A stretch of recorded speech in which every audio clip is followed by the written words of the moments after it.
Welcome to Atlantic Dialogue Television.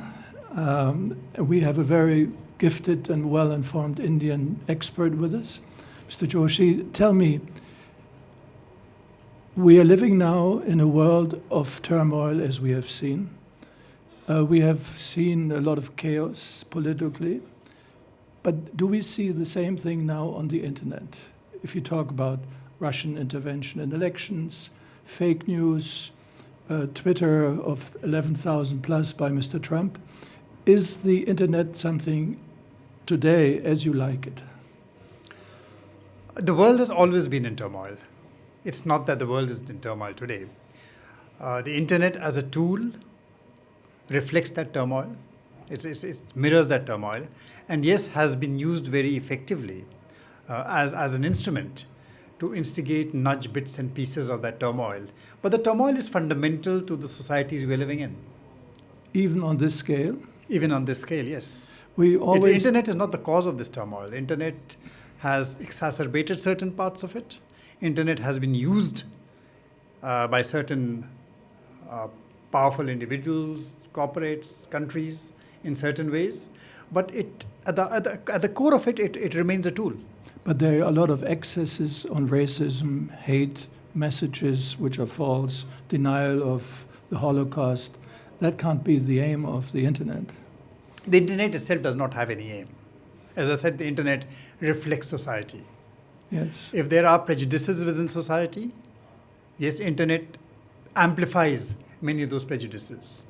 What the internet has done, and what social media platforms have done, what new messaging platforms have done, is that they have increased certain tendencies towards tribalism. Tribalism is a human fact. People then tend to band together. Now, this has amplified the power of tribalism, where what is fundamentally tribalism? Tribalism means that people band together on the basis of their loyalties. Yes, but is tribalism also a reaction to the global power of the global reach, let's say, of Facebook with 2.3 billion users a month? Is that a reaction towards or for tribalism? It is, as I said, an amplification. Okay. Facebook becomes an amplification of the tribalism. More than Facebook, for example, messaging applications like WhatsApp. WhatsApp becomes where people tend to band together in similar groups where they share common thoughts. So that becomes a kind of reinforcement of certain tribal tendencies. Which means also that the digital revolution, let's call it that way, or the fourth industrial revolution, will change our politics basically as well. Every communications revolution has changed politics. If you start with the Gutenberg press, yes, that also dramatically changed politics. It changed systems of governance. It changed ways people interacted with their rulers. It ultimately led to the demise of the feudal hierarchies and led to the rise of democracies. Yes. And if you remember at that time also, there was an elite which protested against the rise of the Gutenberg press. They felt that if the ability of people to be able to publish, to disseminate information would become a disaster. But they were protesting Gutenberg, who developed his press in 1430 or 1438. But they all protested also because they didn't want to lose the power. Exactly. So you're seeing similar, in a way, amplification of certain similar tendencies, that there is in certain ways an elite which does get threatened by these transformations. An elite starts losing power. So there is a certain apprehension which is very, very visible about what is happening in the world of the internet, what is happening in the world of social media. But the way I see it, this is a process of education. Any tech tool will tend to get both used and misused. In India, your country, which is very well known of having great people in the industry of digital development, internet, is it affecting your society? It is affecting. India also is witnessing the kind of polarization which you see in the rest of the world happening because of social media platforms.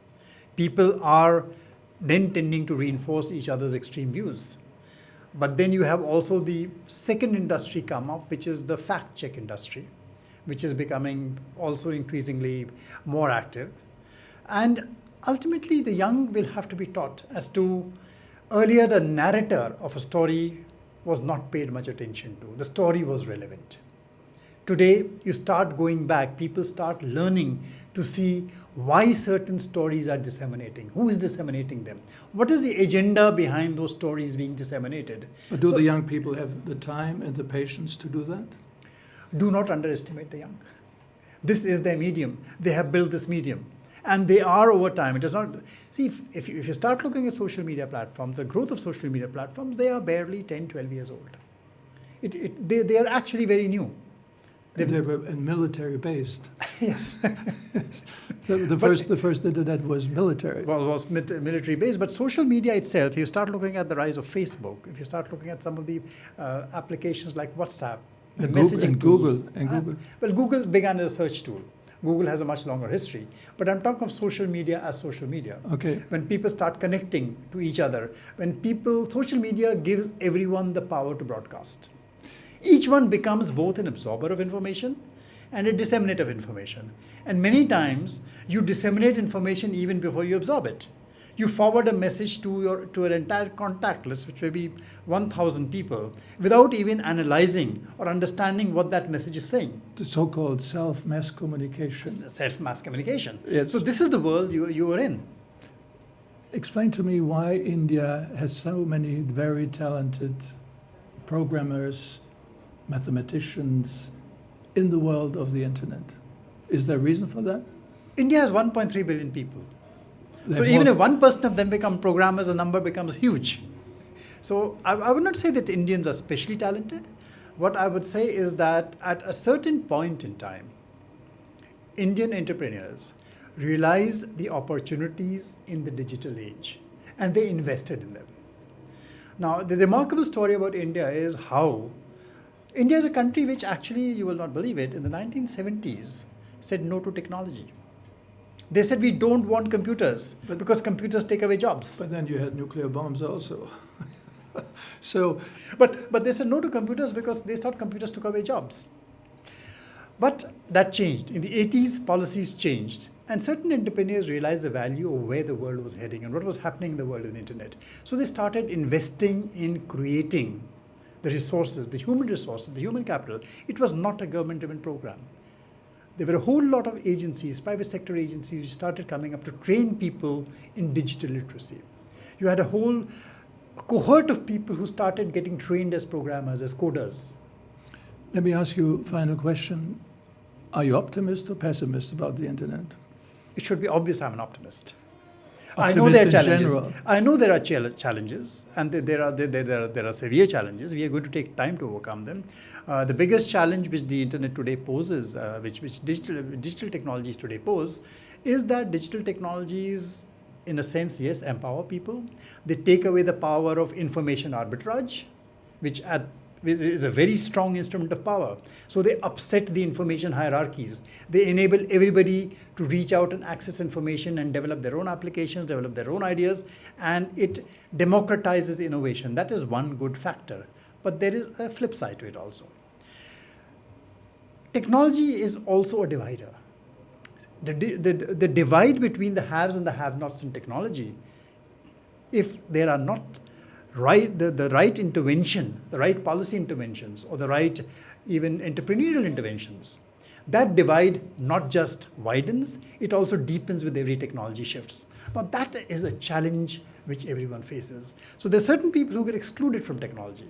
Gender, on the basis of gender, on the basis of their social caste, on the basis of where they are located, whether they are in a rural space, whether they're in a small town, whether they have access to 5G or 4G or 3G or 2G starts making a difference. So it actually has a tendency, if it is not handled properly, to increase inequality. And that is a big challenge the world is facing today. Thank you very much. It was a great pleasure. I wish we had many more hours and do a book. Thank you. Thank you. Thank you so much. Thank you.